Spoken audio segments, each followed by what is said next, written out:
নমস্কাৰ বন্ধু বান্ধৱীসকল, মোৰ ইউটিউব চেনেলটোলৈ পুনৰবাৰ আপোনালোকক স্বাগতম জনাইছোঁ।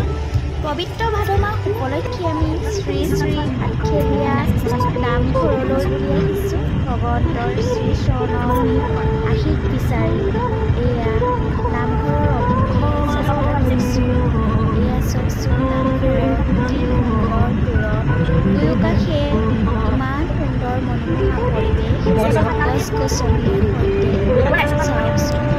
আৰু কিছু দূৰ যোৱাৰ পিছতে আমি নামঘৰৰ মূল গেটৰ প্ৰৱেশ কৰিম।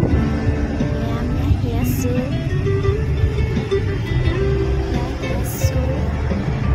দুয়োকাষে কৃষ্ণচূড়া গছ নহয়নে? এয়া আহি মুখ্য দুৱাৰ প্ৰৱেশ কৰিছোঁ। চাওকচোন ইমান সুন্দৰ নিৰ্মাণ কৰিছে।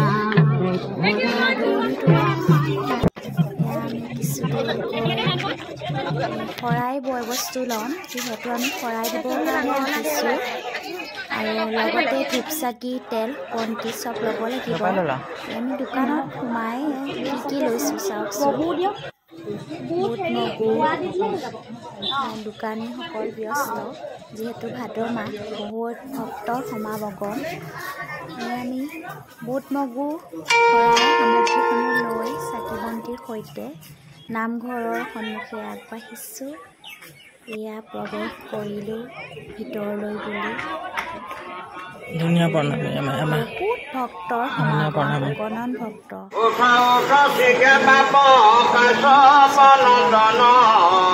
চাকি দিবলৈকে জেগা নাই।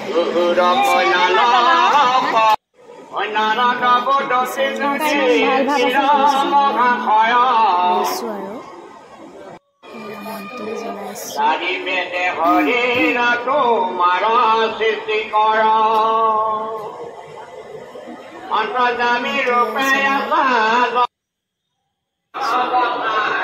এয়া মোৰ মানুহজন। এয়া নামঘৰৰ মণিকূটৰ মূল আসন ভাগ চাওকচোন। চাই থাকিবলৈ মন যায় নহয়নে বাৰু? ইমান সুন্দৰ ভিতৰৰ মুখৰ দৃশ্য। ভকত বৈষ্ণৱসকলে নাম কীৰ্তনৰ প্ৰসংগ কৰি আছে।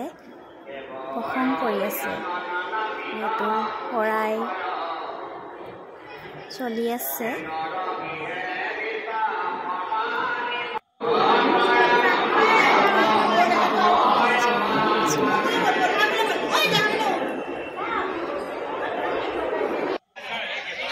ক'বলৈ ভাষা নাই, ইমান এটা সুন্দৰ পৰিৱেশ।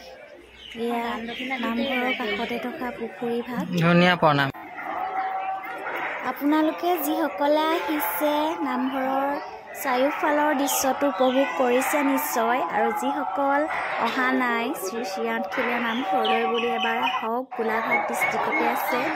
ইমান এটা সুন্দৰ পৰিৱেশৰ সৈতে চাৰিকাষৰ দৃশ্য।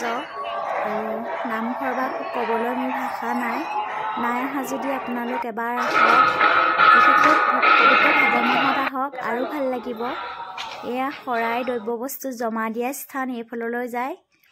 আৰু আমি লাষ্টত ঘৰলৈ অহা অভিমুখত আমি এটা ৰাস্তাতে এটা ধুনীয়া কি ক'ম আৰু ভাল এটা পৰিৱেশ দেখি গাঁৱলীয়া, তাতে আমি এটা ভিডিঅ' বনালোঁ দুয়োৱে।